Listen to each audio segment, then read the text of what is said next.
Ustaz, saya izin bertanya Ustaz, jadi saya ini seorang dosen di geologi Ustaz, yang kebetulan kajiannya atau fokusnya di bidang pergerakan lempeng begitu, dan efek lempeng. Dan Ustaz sering sekali menyebutkan di beberapa kajian maupun di Al-Quran juga banyak ayat-ayat terkait dengan pergerakan bumi dan apa geologi lah, terkait dengan geologi secara umum. Nah, pertanyaan saya, bagaimana caranya Ustaz, langkah-langkahnya untuk meriset atau mengkaji ayat-ayat yang ada di Al-Quran terkait dengan keilmuan seperti geologi khususnya, dan juga dasar-dasar apa saja yang dibutuhkan oleh kami begitu untuk bisa meriset begitu. Baik. Keilmuan-keilmuan apa saja yang dibutuhkan untuk meriset. Mungkin seperti itu Ustaz. Terima kasih. Baik. Yang pertama, saya sangat bersyukur dengan apa yang Anda sampaikan, dan berita baiknya insya Allah kita di Mira juga nanti setelah yang pokok-pokok yang kita pelajari seperti bab-bab salat, bab akidah, kita akan masuk kepada fikih terapan yang sifatnya lebih aplikatif, jadi berdasarkan spesialisasi. Misalnya ada yang di dunia kesehatan seperti Anda di bidang geologi misalnya kan, dan turunan-turunannya. Nanti kita akan coba buatkan satu kelas-kelas tertentu, yang di kelas itu nanti kurikulumnya akan diturunkan. Semacam pertanyaan Anda dari mana langkah memulainya. Nanti di kurikulum itu pertama kita akan turunkan secara tematik tafsir-tafsirnya, ayat-ayat yang terkait dengan bidang geologi. Misalnya saya pernah mengajar di Tripoli, teman-teman geologi itu diperminyakan. Ya ada yang di Pertamina juga, Akakus Oil, Slumbersea, kemudian juga ada yang dari Medco ya, berkumpul juga di situ kan, bahkan kita buat seminar ketika tsunami terjadi di Indonesia itu di wilayah Aceh, dan kita bermohon kepada Allah semoga Allah berikan segala kebaikan bagi keluarga kita di Aceh, menerima amal-amal saleh hamba-hamba Allah yang telah kembali dalam kebaikan dan menjadikan hikmah terbesar untuk kita dapatkan dalam berkehidupan. Nah, kita bikin seminar di sana.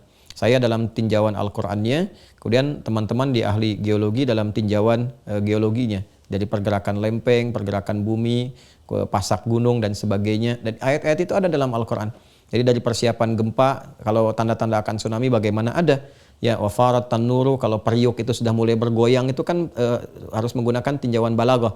Jadi diilustrasikan seperti periuk yang bergoyang dari pergerakan lempengnya, dari bumi sebagai pasak, wal jibala arsaha. Ya, bagaimana nanti mengamati gunung-gunung.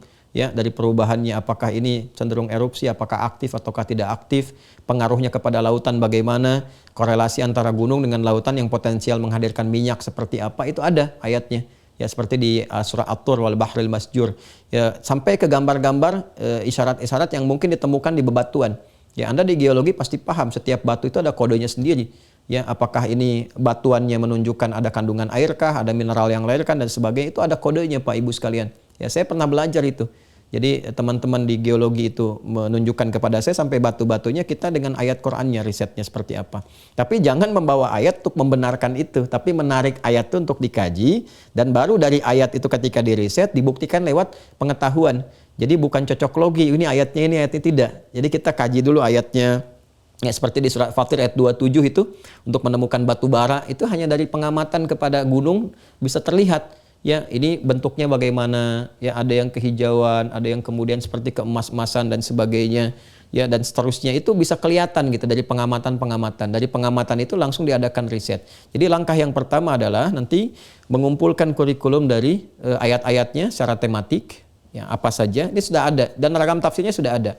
Misalnya Anda bisa cari tafsir ilmiah ya, seperti tafsirnya Al-Jawahir, karya Syekh Tantawi Jauhari, itu ada tafsir namanya Al-Jawahir. Saya di ruang sebelah, di perpustakaan sebelah itu ada tafsirnya, besar, cukup bagus. Itu tafsir yang menurut saya ideal untuk pengetahuan. Dan dahsyat itu, Masya Allah, Bapak Ibu sekalian, teman-teman, itu ketika menyampaikan ayat misalnya tentang telinga tuh, telinganya digambar, ditunjukkan, ya sampai ke gendang, sampai ke macam-macam, digambarkan, kasih busur panah, di garis panah dan sebagainya.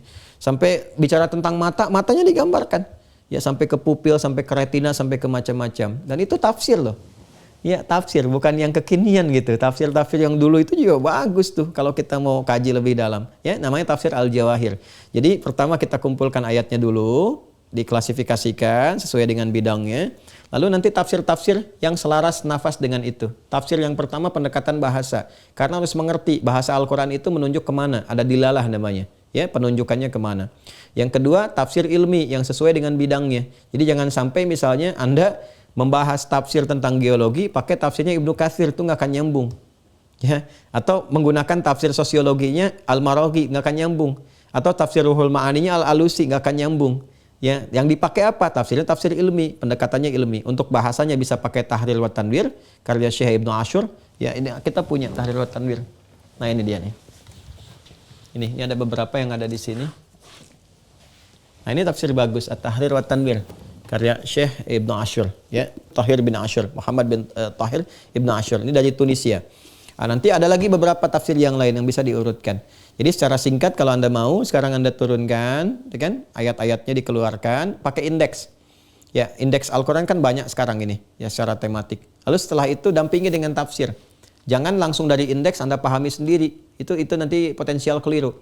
Ya, pahamkan dari tafsirnya, setelah tafsir kemudian diteliti, baru Anda masuk ke lapangan. Ya, dicek di lapangannya seperti apa gambaran-gambarannya. Saya kira demikian ya. Demikian wallahu taala alam bissawab.